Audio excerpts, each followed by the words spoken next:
नमस्कार, NMF news पर आप सभी का बहुत स्वागत। मैं हूं आपके साथ अभिषेक पुंडीर। 3 आतंकवादी पंजाब से भागे।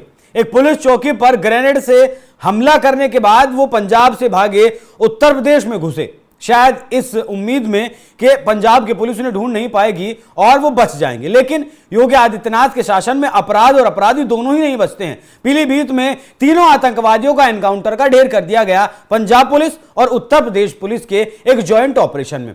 इन एनकाउंटर में तीनों आतंकवादी मारे गए और जैसे ही आतंकवादी यहां पीलीभीत में मारे गए, अमेरिका में बैठा गुरपतवंत सिंह पन्नू बौखला गया। मतलब उसके सीने में ज्वाला धधक गई, उसके सीने पर सांप लौटने लगे, छाती पर सांप लौट गए।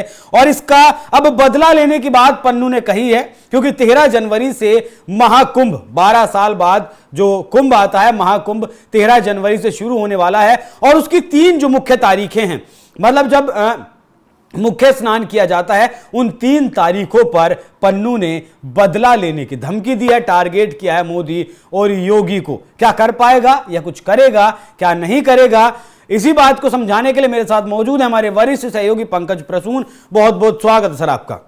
यहां से शुरू नहीं करूंगा मैं अपना सवाल शुरू करूंगा जब जो मुख्यमंत्री हैं भगवंत मान, ये जब बनकर आए थे तो पन्नू ने धमकी दी थी कि तिरंगा मत फहराना वरना हमला कर दूंगा, धमाका कर दूंगा। पन्नू भगवंत मान लगातार तिरंगा भी फहरा रहे हैं, सब कुछ ठीक ठाक चल रहा है। देखिए, ये पन्नू जैसे जोकर वो अमेरिका में है। उसे लगता है कि चूंकि मैंने अमेरिकन नागरिकता ले ली है तो अब अमेरिकन नागरिकता एक तरह की शील्ड है, तो मेरा तो कुछ होगा नहीं, क्योंकि अमेरिकी नागरिक हूं मैं और मेरे साथ कुछ भी बुरा होगा तो अमेरिकी सरकार देख लेगी। और भगवान की दया से अमेरिकी सरकार इतनी मजबूत है कि भारत वहां अज्ञात वीर जो भी वहां जाते हैं तो वो नहीं कर सकते। नहीं, हमारा कोई मतलब नहीं है सर, भारत सरकार मना कर चुकी है। हाँ, हमारा मतलब है ही नहीं। हाँ, अच्छा, तो मैं एक इंटरेस्टिंग बात बताता हूँ। जब ये निखिल गुप्ता वाला प्रकरण हुआ कि एक निखिल गुप्ता नाम का वो ड्रग पेडलर है और वो गुरपतवंत सिंह को मारने के लिए सुपारी देने जाता है और एक इंडियन आर्मी वगैरह, ये जो कहानी रची गई डीप स्टेट के द्वारा, तो अमेरिका के एक बहुत बड़े ऑफिशियल्स हैं, डिप्लोमेट्स हैं, और उन्होंने अजीत डोभाल से एक बात पूछा था कि क्या वाकई आप सचमुच गुरपतवंत सिंह को मारने के पीछे हैं? तो सिर्फ एक लाइन में अजीत डोभाल ने कहा था, वो CIA एजेंट नहीं होता तो अब तक कब का खत्म कर चुके होते। और वो चेहरा देखते रह गए। अजीत डोभाल ने कहा, हमें सब पता है कौन क्या कर रहा है, कहां कर रहा है। CIA को क्या फायदा है पन्नू से?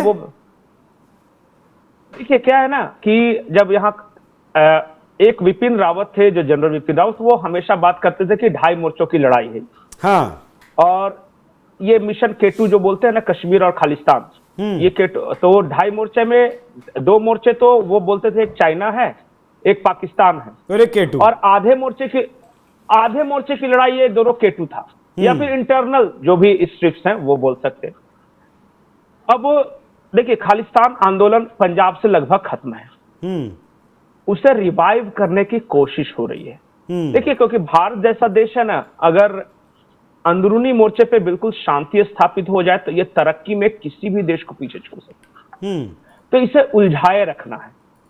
तो उलझाना कहाँ है? कश्मीर मोटा मोटी आप देख ही रहे हैं कि वहां नॉर्मलसी रिटर्न हो रही है। पंजाब शांत हो गया, लेकिन अब वो क्या करे? जो रेसिडुअल्स जो इफेक्ट हैं उसके, वो जो विदेशों में भाग के गए हैं, उनका क्या होगा? उनपे तो पैसे भी लगा दिए हैं बहुत सारे लोगों ने, तो वो अब कुछ नहीं कर रहे हैं। वो विदेशों में बैठे बैठे अलबल बयान दे रहे हैं। और ज्यादा से ज्यादा कनाडा में, क्योंकि वहां ट्रूडो की सरकार है, तो वहां इधर उधर थोड़ा बहुत प्रदर्शन वगैरह करते हैं, तिरंगा वगैरह जलाते हैं। इस वीडियो में, जिस वीडियो की आप बात कर रहे हैं, गुरपतवंत सिंह पन्नू ने 3 महत्वपूर्ण बात कही है। पहली बात, उन्होंने भगवंत मान को लेकर कहा है, उन्होंने कसाई कहा है भगवंत मान को। उन्होंने कहा कि वो बूचर है। दूसरी बात जो उसने कही है कि ये लड़ाई तिरंगे और खालिस्तानी झंडे के बीच है। और तीसरी बात उसने जो कही है कि हमें हिंदुत्व को मिटाना है। ये गुरपतवंत सिंह का नाम, उन्होंने कहा कि जो हिंदुओं का सबसे बड़ा जो अभी जो सम्मेलन है, तीर्थ है, जहां पे वो गैदर होते हैं, वो है महाकुंभ। हमें महाकुंभ को निशाना बनाना है और उसने 3 तारीख दी। 14 जनवरी मकर संक्रांति के दिन जो पहला शाही स्नान होता है, 29 जनवरी जब मौनी अमावस्या में जब दूसरा शाही स्नान होता है, और 3 फरवरी जब बसंत पंचमी जो सरस्वती पूजा हम मनाते हैं, वहां तीसरा शाही स्नान होता है। तो ये 3 तारीख उसने दी। वो कुछ करने और नहीं जा रहा है, उसकी औकात भी नहीं है इतनी। लेकिन चूंकि उसने पैसे खाए हैं और उसके गॉडफादर पूछते हैं कि भाई तुमको इतना खिलाया पिलाया मोटा किया इस चूहे को, तो तुम कर क्या रहे हो, तो वो एक वीडियो बना देता है कि भाई हमारी औकात इतनी ही है। क्योंकि अब ग्राउंड सपोर्ट जो है कम से कम पंजाब में और भारत में उन लोगों को नहीं मिल रहा, और बहुत कम लोग जो हैं अब वो क्या कर रहे हैं ना, अब देखिए पंजाब में ड्रग्स वगैरह का कारोबार अच्छा खासा है, और उसके इफेक्ट में आके कुछ युवा अगर उनके समर्थन में आ जाते हैं तो नहीं कहा जा सकता। बहुत कोशिश हो रही है पंजाब में खालिस्तान मूवमेंट को रिवाइव करने की। ये जो किसान आंदोलन है, ये उसी सिलसिले की एक कड़ी है। उसने नाम भी लिया है कि ये जो हमारे किसान बैठे हुए हैं सिंधु बॉर्डर पे। अब पन्नू को इससे क्या मतलब है, किसान बैठे हुए हैं, वो अपने लिए जो भी डिमांड करे, लेकिन वो इस सेंटिमेंट का इस्तेमाल करना चाहता है। ये डीप स्टेट से जुड़ा आदमी तो नहीं है। नहीं, ये तो साबित हो गया। देखिए एजेंडा भी तो ये चलाता है ना। नहीं, मैं बताता हूँ। पन्नू के बारे में जो नहीं जानते वो समझ ले। इसके जो फादर थे ना, इंडियन फॉरेन सर्विसेज में थे, और वो अमेरिका में पोस्टेड थे। तो इसका जो बचपन वगैरह है वहां पे बीता है। और क्या हुआ कि बाद में इसने पंजाब के किसी कॉलेज से पढ़ने लिखने में ये खुद होशियार नहीं था, लोफर था। तो जब जो कुछ नहीं करता तो वो क्या करता है, किसी एक छोटे से कॉलेज से लॉ की डिग्री ले ली, और माशाल्लाह घर वाले पैसे वाले थे, चूंकि इंडियन फॉरेन सर्विसेज के अफसर थे। और तो ये फिर बाद में अमेरिका चला गया। अमेरिका ने इसके लक्षण को देखते हुए पहले अपनी नागरिकता नहीं दी थी, इसने सबसे पहले कनाडा की नागरिकता ली। और जब अब एक बार आप कनाडा के नागरिक हो जाते हैं, जब इंडिया से, अब वहां जाके जो इसने अप्लाई किया वो ये किया है कि मैं वकालत करता हूं, लॉ हूं और मैं कनाडा का नागरिक हूं। तो इन दोनों क्राइटेरिया के आधार पर इसे अमेरिका की नागरिकता मिल गई। तो ये ड्यूअल सिटीजनशिप इसका है, कनाडा और अमेरिका की। भारत की इससे कोई मतलब नहीं इसका।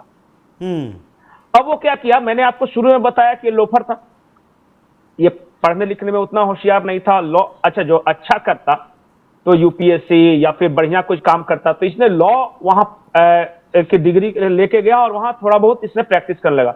लेकिन जितनी इसकी वकालत से प्रैक्टिस है, उससे कई गुना ज्यादा पैसे इसके पास हैं। और आरोप ये लगता है कि जो खालिस्तान मूवमेंट के नाम पे जो यहां वहां से कलेक्ट किया है चंदा, उस चंदे पर ये बैठा हुआ, और पैसे को लेकर ये सारा कुछ ये है। वहां कई ग्रुप्स हैं, एक बब्बर खालसा है, एक खालिस्तानी टास्क फोर्स है, और एक और कोई बड़ा संगठन है वहीं पे। वो सब कनाडा में चलते हैं। अब ये क्या करते हैं ना कि आम सिख घरों में जाके पैसे मांगते हैं, और 1984 से मांग रहे हैं, और किसके पास कितना पैसा है इसी को लेके आपस में इनका विवाद होता है, और फिर आपस में भी झगड़ा है इनका।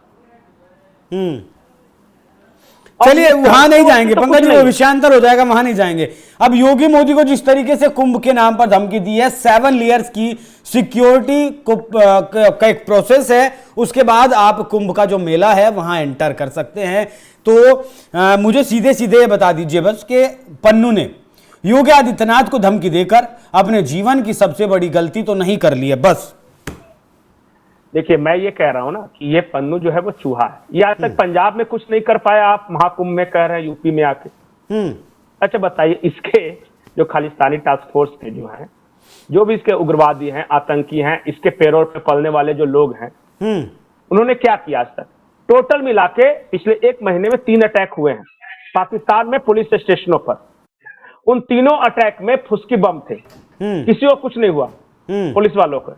उसमें भी बब्बर खालसा का नाम सबसे पहले आता है। इसका संगठन तो वहां भी नहीं है। अब ये अमेरिका में बैठे बैठे, देखिए वीडियो बनाना तो बहुत आसान काम है।